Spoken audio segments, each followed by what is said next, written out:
ஹரே கிருஷ்ணா. ஓம் நமோ பகவத்தே வாசுதேவாய. ஹரே கிருஷ்ணா. ஸ்ரீமத் பாகவதம் ஸ்கந்தம் 10 அத்தியாயம் 2. கர்ப்பத்தில் இருந்த பகவான் கிருஷ்ணருக்கு தேவர்களின் பிரார்த்தனை என்னும் தலைப்பில் பதம் 37.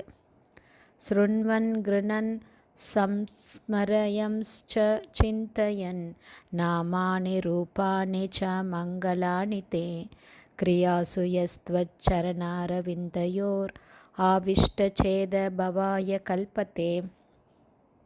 Word by word meaning. ஸ்ருண்வன் இடையராது பகவானை பற்றி கேட்டல். ஸ்ரவணம் கீர்த்தனம் விஷ்ணு. கிருணன் பகவானின் புனித நாமத்தையும் அவரது லீலைகளையும் ஜபித்தல் அல்லது பாடுதல். சம்ஸ்மரயன் நினைத்தல், பகவானின் ரூபத்தை நினைத்தல். ச மேலும் சிந்தையன் பகவானின் உன்னத லீலைகளை பற்றி ஆழ்ந்து சிந்தித்தல். நாமானி அவரது உன்னத நாமங்களை, ரூபானி அவரது உன்னத ரூபங்களை, ச கூட மங்களானி உன்னதமானவை என்பதால் மங்களகரமான, தே பகவானாகிய உங்களது, கிரியாசு பக்தி தொண்டில் ஈடுபடுவதில், யாரொருவன், த்வச்சரண அரவிந்தையோ உங்களுடைய தாமரை பாதங்களில், ஆவிஷ்ட சேதா இத்தகைய செயல்களில் முற்றிலும் ஆழ்ந்துவிட்ட பக்தன், நான் இல்லை, பவாய பௌதீக படித்தரத்திற்கு, கல்பதே தகுதியுடையவன். டிரான்ஸ்லேஷன்.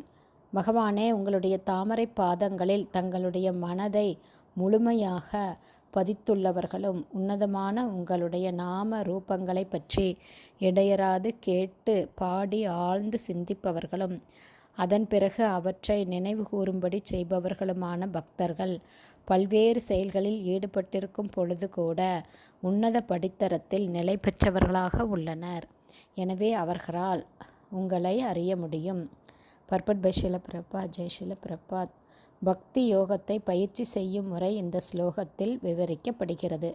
தன் செயல்களாலும் மனதாலும் வார்த்தைகளாலும் கர்மனா மனசா கிரா தன் வாழ்வை பகவானின் பக்தி தொண்டிற்காக அர்ப்பணித்துள்ள ஈகாயஷ்ய ஹரேர்தாஷ்ய அர்ப்பணித்துள்ள எவரும் எத்தகைய சூழ்நிலையில் இருந்தாலும் அவர் பந்தப்பட்ட நிலையிலிருந்து விடுபட்டு முக்தி அடைந்தவர் ஆகிறார். ஜீவன் முக்தக ச உச்சியதே என்று ஸ்ரீமத் பாகவதம் கூறுகிறது. இத்தகைய ஒரு பக்தர் ஒரு ஜட உடலில் இருந்த போதிலும் அவர் உன்னத நிலையில் இருப்பதால் இந்த உடலுடன் அவருக்கு எந்தவிதமான தொடர்பும் இல்லை.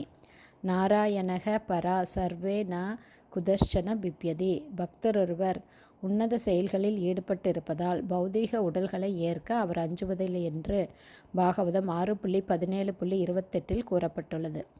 முக்தி பெற்ற இந்த நிலையை சித்தரிக்கும் வகையில் ஸ்ரீ சைத்தன்ய மகாபிரபு பின்வருமாறு பிரார்த்திக்கிறார். மம ஜன்மனி ஜன்மனேஸ்வரே பவதாத் பக்தி ரகைத்து கீத்வயி. அதாவது ஒவ்வொரு பிறவியிலும் உங்களுடைய காரணமற்ற பக்தி தொண்டை மட்டுமே நான் வேண்டுகிறேன் என்று சிஷ்டாஷ்டகத்தில் கூறுகிறார்.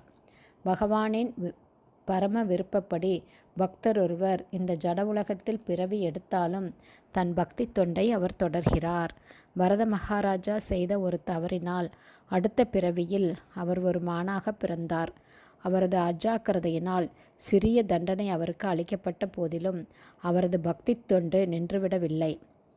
பக்தி தொண்டின் படித்தரத்திலிருந்து ஒருவர் வீழ்ச்சியடைய நேர்ந்தாலும் அதனால் நஷ்டமில்லை. ஆனால் பக்தர் அல்லாதவர்கள் தொண்டில் ஈடுபடாததால் அவர்களுக்கு பெருத்த நஷ்டம் ஏற்படுகிறது என்று நாரத முனிவர் கூறுகிறார். எனவே குறைந்தபட்சம் ஹரே கிருஷ்ண மகா மந்திரத்தையாவது ஒருவர் ஜபிக்க வேண்டுமென்று ஸ்ரீமத் பகவத்கீதை 9.14 சிபாரிசு செய்கிறது. சததம் கீர்த்தயந்தோ மாம் யததந்தஸ்ச திருடவ்ரதாக நமஷ்யந்தஸ்ச மாம் பக்தியா நித்யயுக்தா உபாசதே. எப்போதும் என் புகழ் பாடிக்கொண்டும் பெரும் உறுதியுடன் முயன்று கொண்டும் என் முன் வணங்கி கொண்டும் பக்தியுடன் இந்த ஆத்மாக்கள் இடையராது என்னை வழிபடுகின்றனர் என்பதே மேற்கூறிய ஸ்லோகத்தின் பொருளாகும். ஹரே கிருஷ்ணா. ஸ்ரீமத் பாகவதம் ஸ்கந்தம் 10 அத்தியாயம் 2. கர்ப்பத்திலிருந்த பகவான் கிருஷ்ணருக்கு தேவர்களின் பிரார்த்தனை என்னும் தலைப்பில் பதம் 37 ஸ்ரீல பக்திவேதாந்த சுவாமி பிரபுபாதாவின் விளக்க உரை அடுத்த ஆடியோவிலும் தொடரும். ஹரி போல்.